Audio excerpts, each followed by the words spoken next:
Hi, Ms. Nardella. My name is Olivia Soronis, and today I will be presenting part 1 of my grade 12 biology culminating task. To start us off, I started with Sandy's peanut butter smoothie. So the ingredient I decided to choose was milk, and milk has two major macromolecules present, protein and carbohydrates. So first I'm going to start off with ingestion. Ingestion first takes place within an individual's mouth where saliva is mixed with chewing and swallowing. Saliva does not contain enzymes required to break down the proteins. After ingestion is done, digestion takes place in the stomach where acids and enzymes are used to break down casein into smaller pieces called peptides, which are basically short chains of amino acids. The acid in the stomach reacts with casein, forming a clot in the stomach, making digestion slow. Then we move on to casein. Casein is the most common protein found in milk. Casein is composed of long polypeptide amino acid chains bonded together by peptide bonds. Then we go down to pepsin. The enzyme required to break down casein is called pepsin, which can be found in the stomach. There are also multiple other enzymes, such as trypsin and chymotrypsin, which are present in the small intestine. Pepsin breaks down casein using a method called hydrolysis, which are split bonds with water, and cuts them down into peptide bonds, which leaves us with peptides.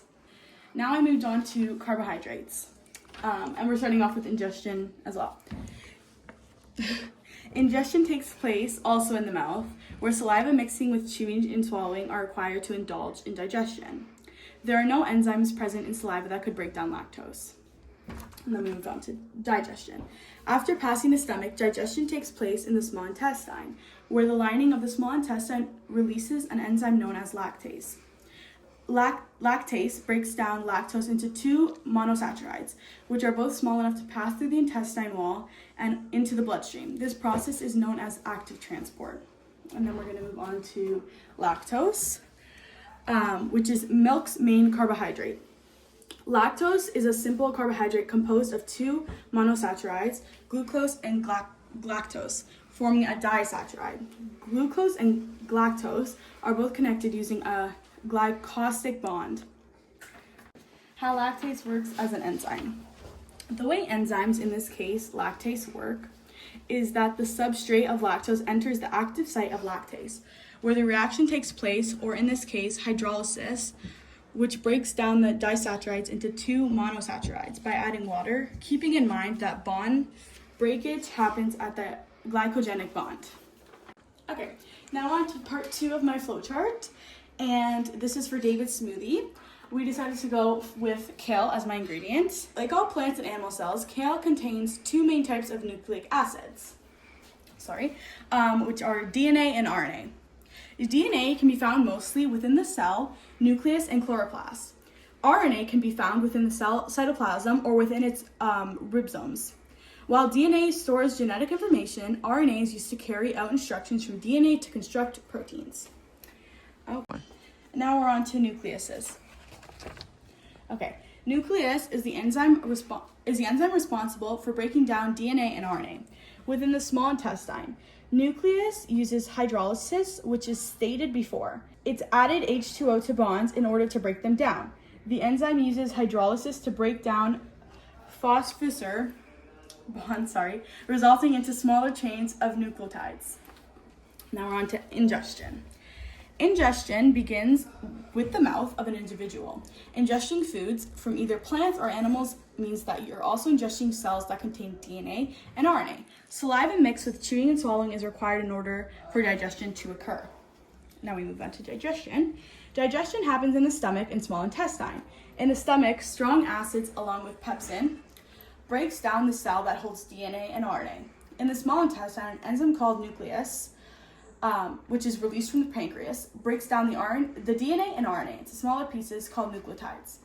These nucleotides are then broken down into smaller sugars where the body absorbs them and uses them for energy, building its own DNA and RNA. Now we have to move on to fats. If you are eating kale, the fats it contains are mostly unsaturated fats. Unsaturated fats are fats that contain a double bond between their carbon atoms.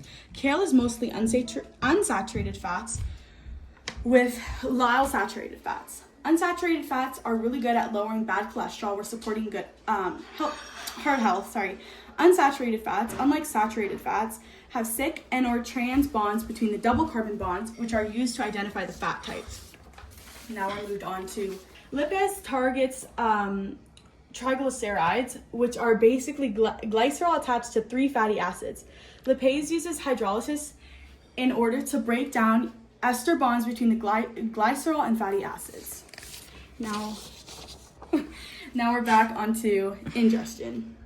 Okay, ingestion begins again in the mouth. Chewing and swallowing mixed with saliva are used to break down the kale into smaller pieces. There is no fat digestion yet, as enzymes required to break down fats are not present within the saliva. Now we go to digestion. Digestion barely starts at ingestion, nor does it start in the stomach. It begins in the small intestine, where the liver produces bile, which is stored in the gallbladder. Bile breaks down fat droplets into smaller droplets, which makes it easier for enzymes to break down fats. The pancreas is responsible for releasing enzymes such as lipase in order for fat breakage to occur. So overall, for my presentation, milk is high in protein, casein, and carbohydrates, lactose. It provides calcium and energy, but it can still be hard to digest for people with lactose intolerance. Protein digestion starts in the stomach with pepsin, and lactose is broken down in the small intestine. Kale contains DNA and RNA, unsaturated fats, and fiber, with many vitamins and antioxidants. It's easier to digest for most people. Fats are broken down in the small intestine by bile and lipids, as nucleic acids are nucleus. Overall, milk is really good for protein and bone health, and kale supports the heart health and digestion. So overall, I think the winner is kale due to its wider health benefits and easier digestion. I hope you enjoyed listening to my presentation.